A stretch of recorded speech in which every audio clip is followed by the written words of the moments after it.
அனைவருக்கும் வணக்கம்.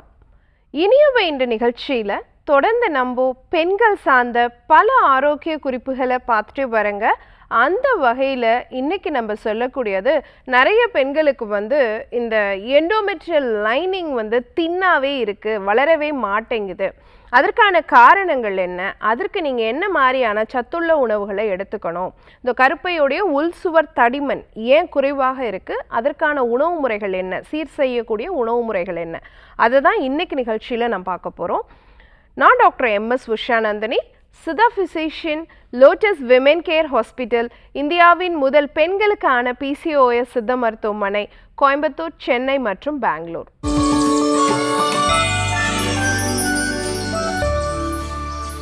அதுக்கு முன்னாடி இன்றைய சிந்தனைக்காக, மறந்து போன மரபும் தொலைந்து போன ஆரோக்கியமும் பகுதியில் இன்னைக்கு நம்ம சொல்லக்கூடிய ஒரு விஷயம், நிறைய பேர் இன்னைக்கு கேஸ்ட்ரைட்டிஸு, அல்சரு, காலை எந்திரிச்சோடனே வாந்தி வர மாதிரி ஒரு ஃபீலு, அடிக்கடி வயிற்றில் வலி, இதெல்லாம் சொல்லிகிட்டே இருக்கோம் இல்லைங்களா? இதுக்கான என்ன காரணம் தெரியுங்களா? நம்ம உடம்புல அமிலத்தன்மை அதிகரிக்கிறது தான். இதெல்லாம் அந்த காலத்தில் இல்லையான்னு கேட்டிங்கன்னா கண்டிப்பாக இல்லை. ஏன்னா அவங்க சமைத்த அந்த பாத்திரம் இருக்கு இல்லையா, அது மண் சட்டி. அப்போ மண் சட்டி சமையல் அப்படிங்கிற ஒரு விஷயம் நம்ம முன்னோர்கள் பயன்படுத்தும் பொழுது, நம்ம எடுத்துக்கக்கூடிய அந்த காய்கறிகள், அந்த பருப்பு எதுவாக இருந்தாலும் அதை சமைக்கும் பொழுது அதிலிருந்து முழுமையான ஊட்டச்சத்து, குறிப்பாக இரும்பு, கால்சியம் சத்து, இதெல்லாம் நமக்கு ஈஸியாக கிடச்சிட்டு இருந்துச்சு. காப்பர் சத்து இதெல்லாம் கிடைக்கும். இதெல்லாம் உங்கள் கணையம் நல்லா இயங்குறதுக்கு, கல்லீரல் நல்லா இயங்குறதுக்கு சப்போர்ட் பண்ணுச்சு. ஆனால் அது கூடவே அதில் இருக்கக்கூடிய அந்த துவாரங்கள் நம்மளுடைய உணவு சீராக சமைக்கப்படுறதுக்கு சப்போர்ட் பண்ணுச்சு. அதனால் அதில் இருக்கக்கூடிய pH அப்படின்னு நம்ம சொல்கிறோம் இல்லையா, அசிடிட்டி. ஸோ உணவினுடைய அந்த pH லெவல் பேலன்ஸ் பண்ணுறதுக்கு அந்த மண் சட்டி சமையல் ரொம்ப சப்போர்ட்டிவாக இருந்துச்சு. ஸோ இன்றைக்கி நம்ம இர்ரெகுலர் பீரியட்ஸ்க்காகவும், கருமுட்டை வளர்ச்சிக்காகவும், ஆண்களுக்கு உயிரணுக்களுடைய ஆற்றல் அதிகரிக்கிறதுக்காகவும் நிறைய உணவு முறைகளையும் கடைபிடிக்க முயற்சி பண்ணுறோம். நிறைய சத்துள்ள உணவுகள், சத்து மாத்திரைகள் வரைக்கும் நம்ம நாடி போகிறோம். ஆனால் இந்த மண் சட்டி சமையல் அப்படிங்கிறத நம்ம பயன்படுத்தும் பொழுது நமக்கு அத்துணை நுண்ணுயிர் சத்துகளும் கிடைச்சிரும். ஸோ நம்ம முன்னோர்கள் இதையெல்லாம் பயன்படுத்தி தான் ஆரோக்கியமான ஒரு வாழ்க்கை முறையை கடைபிடிச்சிருக்காங்க. அப்படிங்கிற ஒரு விஷயத்தை நம்ம மறந்ததுனால தான் இவ்வளோ பிரச்சனைக்கு தள்ளப்பட்டிருக்குமோ யோசிச்சு பாருங்களேன். இன்னைக்கு நம்ம பார்க்கக்கூடிய ஒரு விஷயம், நம்ம கருப்பையுடைய உள் சுவர் தடிமன் குறைவாக இருக்கிறதுக்கான காரணங்கள்லாம் என்ன. ஃபஸ்ட்டு விஷயம் பார்த்தீங்கன்னா, ஃபஸ்ட்டு ஹார்மோன் தான். உள் சுவர் தடிமன் அதிகமாகிறதுக்கு, எண்டோமெட்ரியல் திக்கனிங் அதிகமாகிறதுக்கு முக்கியமான ஒரு ஹார்மோன் ஈஸ்ட்ரோஜன் அப்படிங்கிற ஒரு ஹார்மோன். அந்த ஹார்மோன் குறையும் பொழுது இந்த மாதிரி பிரச்சனை ஏற்படலாம். அடுத்து நிறைய பேருக்கு இந்த சாப்பிட்டோன்னே மோஷன் போகிற கம்ப்ளைண்ட் இருக்கு இல்லையா? ஸோ அவங்களுக்கு என்ன ஆகும் அப்படின்னு சொல்லி பார்த்தீங்கன்னா, அவங்களுடைய கட் ஹெல்த், குடல் ஆரோக்கியம் அப்படிங்கிறது பாதிக்கப்படும். அதை தொடர்ந்து குடலில் ஒரு வீக்கம் ஏற்படும். உடல் ஃபுல்லாகவே ஒவ்வொரு செல்லையும் ஒரு வீக்கம் ஏற்படும். இந்த வீக்கத்தினால அவங்களுடைய நோய் எதிர்ப்பு திறன் பாதிக்கப்படும். அப்போ ஈஸியாக ஆட்டோ இம்யூன் டிசார்டர், நம்ம நோய் எதிர்ப்பு சக்தி நமக்கு எதிராக செயல்படக்கூடிய பிரச்சனை உருவாகிறதுக்கான வாய்ப்பு இருக்குது. அதை தொடர்ந்து நிறைய சக்தி குறைபாடும் இருக்கிறதுக்கு வாய்ப்பு இருக்குது. ஏன்னா எண்டோமெட்ரியல் திக்கனிங் ப்ராப்பராக இருக்கணும்னு வச்சுக்கோங்களேன். B12 நல்லா இருக்கணும், அயன் நல்லா இருக்கணும், விட்டமின் C சத்து நல்லா இருக்கணும். ஸோ நம்ம குடலில் ஆரோக்கியம் இல்லைன்னா இந்த சத்தெல்லாம் குறைபாடு ஏற்படுறதுக்கு வாய்ப்பு இருக்குது. அப்போ இந்த சத்து ரத்தத்தில் இல்லாததுனால ப்ராப்பராக திக்கனிங் உருவாகாமல் இருக்கலாம். சில பேருக்கு கருப்பையில் ஏதாவது ஒரு சிகிச்சை முறைகள், அறுவை சிகிச்சையோ அல்லது சில மாத்திரைகள் காரணமாகவோ இல்லை ஏற்கனவே ஏற்பட்ட பிற நோய்கள் காரணமாகவோ கருப்பையில் ஒரு தழும்பு ஏற்படும். அந்த தழும்பு ஏற்படும் பொழுது அந்த நோயை நம்ம என்ன சொல்கிறோன்னு கேட்டிங்கன்னா ஸ்கார் டிஷ்யூ அப்படின்னு சொல்கிறோம். அந்த மாதிரி பிரச்சனை இருக்கும் பொழுதும் எண்டோமெட்ரியல் லைனிங் குறைவாக இருக்கிறதுக்கான வாய்ப்பு இருக்குது. நம்ம கருப்பைக்கு போகக்கூடிய இரத்த ஓட்டம் சீராக இல்லை, நைட்ரேட் சத்து குறைவாக இருக்குது அப்படின்னு சொன்னால் கூட எண்டோமெட்ரியல் லைனிங் ப்ராப்பராக வளராமல் இருக்கிறதுக்கான சான்சஸ் இருக்குது. நம்ம ரத்தத்தில் நச்சுத்தன்மையை சேர்க்கக்கூடிய விஷயங்களை நம்ம செஞ்சுக்கிட்டு இருக்கோம்.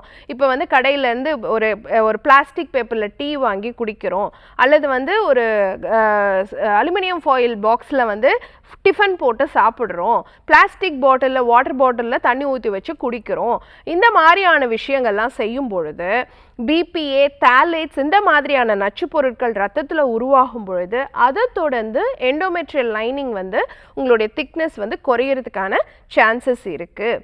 சில காலகட்டங்களில் நீங்கள் வேறு எதுக்காவது மருந்துகள் எடுத்துக்கிட்டு இருக்கீங்க, உதாரணத்துக்கு வந்து எண்டோமெட்ரியோசிஸ் பிரச்சனைக்காக ஒரு மருந்து எடுத்துக்கிட்டு இருக்கிறீங்கன்னு வச்சுக்கோங்களேன், பல்கி யூட்ரஸ்க்காக எடுத்துக்கிட்டு இருக்கீங்க அல்லது அடினோமயோசிஸ்க்காக எடுத்துக்கிட்டு இருக்கீங்க, உங்களுக்கு வலி ரொம்ப பீரியட்ஸ் டைமில் அதிகமாக இருக்குது, அதற்காக உங்களுக்கு ஏதாவது ஒரு ஹார்மோன் மாத்திரைகள் பரிந்துரைக்கப்பட்ட பட்சத்தில் அதனாலேயும் எண்டோமெட்ரியல் லைனிங்கோடைய அளவு வந்து குறையறதுக்கான வாய்ப்பு இருக்குது. ஸோ தொடர்ச்சியாக வந்து நான் வந்து அடினோமயோசிஸ்க்காகவோ எண்டோமெட்ரியோசிஸ்க்காகவோ ஒரு 6 மாதம் ஒரு ஹார்மோன் மாத்திரை எடுத்துக்கிட்டேன், அதுக்கப்புறம் நான் போய் எண்டோமெட்ரியல் லைனிங்கை ஸ்டடி பண்ணேன்னா கம்மியாக தான் இருக்கும்.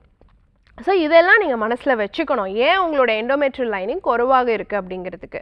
ஸோ ஏன் குறையுது, இது குறையிறதுனால என்ன பிரச்சனை, அதாவது ஒரு குறிப்பிட்ட அளவில் வந்து எண்டோமெட்ரியல் லைனிங் இருந்தால் மட்டும்தான் கருமுட்டை வெடித்து கருவாக தரிச்சாலும் எம்ப்ரியோவாக கன்வெர்ட் ஆனால் கூட, அதாவது கருமுட்டை வந்து நமக்கு ஒரு 13-14 நாளில் வந்து வெடிக்குது, வெடித்த கருமுட்டை வந்து கருக்குழாயில் வந்து ஆண்களுடைய உயிரணுவோடு சேர்ந்து அது வந்து கருவாக மாறுது. உருவான கரு வந்து 8வது நாள் கருப்பையில் பதியணும் பார்த்தீங்களா, அந்த பதியக்கூடிய பெட்டை தான் நம்ம எண்டோமெட்ரியல் லைனிங் அப்படின்னு சொல்கிறோம். அந்த பெட்டு அது வந்து சீராக இல்லை, அந்த தளம் சீராக இல்லை, அதில் போய் உட்கார்றதுக்கு தோதுவான நிலை வந்து தகுந்த நிலை வந்து கருப்பையில் இல்லைன்னு வச்சுக்கோங்களேன், கருவாக உருவானாலும் அது பதியாது, அப்போ கருத்தரித்தல் ஏற்படாது. இதை நம்ம என்ன சொல்கிறோம்னா இம்ப்ளான்டேஷன் ஃபெயிலியர் அப்படின்னு சொல்கிறோம். இது கருப்பையுடைய உள்சுவர் தடிமன் குறைவாக இருக்கும் பொழுது நடக்கும். அப்போது நிறைய பேர் வந்து பார்த்தீங்கன்னா, டாக்டர் ப்ரெக்னென்சி ஆகிற மாதிரியே இருக்குது, கருமுட்டை சூப்பராக வளருதுன்னு சொல்கிறாங்க, எம்ப்ரியோ நல்லா குவாலிட்டியாக வருதுங்கிறாங்க, ஆனால் அது போய் என்னால் பதிச்சு இம்ப்ளான்ட் ஆகி வளர மாட்டேங்குது. ஸோ டேட்ஸுக்கு அப்புறம் பார்த்தீங்கன்னா பீரியட்ஸ் வந்துடுது அப்படின்னு சொல்லுவாங்க.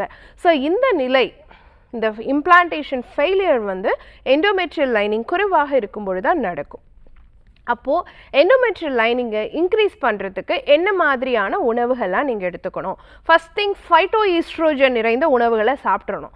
எதில் எல்லாம் ஃபைட்டோ ஈஸ்ட்ரோஜன் அதிகமாக இருக்குது, குறிப்பாக ஃபஸ்ட் 15 days நீங்கள் நிறையா எடுத்துக்கலாம். ஸோ ஸ்பைருலினா எடுத்துக்கலாம், நிறைய முளைக்கட்டின பயிர் வகைகள் எடுத்துக்கலாம், ஃப்ளாக்ஸ் சீட்ஸ் எடுத்துக்கலாம், இதெல்லாம் உங்களுடைய எண்டோமெட்ரியல் லைனிங்கை இன்க்ரீஸ் படுத்தும். அடுத்து பார்த்தீங்கன்னா எல்-அர்ஜினைன் அப்படிங்கிற சத்துப்பொருள் நிறைந்த உணவை எடுத்துக்கலாம். சிகப்பு பருப்பில் நிறையா இருக்குது, கொண்டை கடலையில் நிறையா இருக்குது. ஸோ நீங்கள் இது சுண்டல் வகையாக சேர்த்துக்கிட்டே வரலாம். ஃபஸ்ட்டு 15 days எள்ளு சாப்பிட்லாம். எள்ளுமே உங்களுக்கு வந்து அந்த எண்டோமெட்ரியல் லைனிங்கோடைய திக்னஸை இன்க்ரீஸ் பண்ணுறதுக்கு சப்போர்ட்டிவாகத்தான் இருக்குது, ஏன்னா அதுலேயும் ஃபைட்டோ ஈஸ்ட்ரோஜன் இருக்குது. அடுத்து பார்த்தீங்கன்னா omega-3 ஃபேட்டி ஆசிட் நிறைந்த சத்துப்பொருள், அது குறிப்பாக சிறுமீன் வகைகளில் இருக்குது, வால்நட்டில் இருக்குது, பாதாமில் இருக்குது. இதை நம்ம எடுத்துக்கிட்டோனாலே போதும், நம்ம கருப்பையோடைய உள்சுவர் தடிமன் சீராக இருக்கும். வைட்டமின் இ சத்து நிறைந்த உணவுகளை சேர்க்கணும், அதுவும் ஈஸ்ட்ரோஜன் சப்போர்ட்டுக்காக தான். ஸோ வைட்டமின் இ வந்து நிறைய கீரைகளில் இருக்குது, அதோடவே வால்நட்லேயும் இருக்குது, இதெல்லாம் நீங்கள் சேர்த்துக்கிட்டே வரலாம். சூரியகாந்தி விதையிலையும் நமக்கு கிடைக்கும். இரும்பு சத்து நிறைந்த உணவுகள், இரும்பு சத்து அப்படின்னு பார்த்தீங்கன்னா நமக்கு வந்து நிறைய வந்து மண் சட்டியில் சமைக்கப்பட்ட உணவுகள் அல்லது இரும்பு கடாயில் சமைக்கப்பட்ட உணவுகள், இந்த மாதிரி பிரச்சனை இருக்குது அப்படிங்கிறவங்க கண்டிப்பாக கொஞ்சம் மண் சட்டியில் ஏதோ ஒரு நாளைக்கு ஒரு உணவாவது சமைச்சு சாப்பிடலாம், அல்லது இரும்பு கடாயில் ஒரு உணவை சமைச்சு சாப்பிடலாம். அப்படி சாப்பிடும் பொழுது நமக்கு தேவையான அந்த இரும்பு சத்து கிடைக்கும். அது கூடவே சேர்த்து நீங்கள் வந்து நிறைய கீரை வகைகள் எடுத்துக்கலாம், ஆட்டு மாமிசம் மாதிரி எடுத்துக்கலாம், டேட்ஸ் மாதிரி எடுத்துக்கலாம். இதெல்லாம் எடுக்கும் பொழுது உங்கள் ரத்தத்தினுடைய இருக்கக்கூடிய இரும்பு சத்து ஹீமோகுளோபினுடைய லெவல் அதிகரிக்கும்.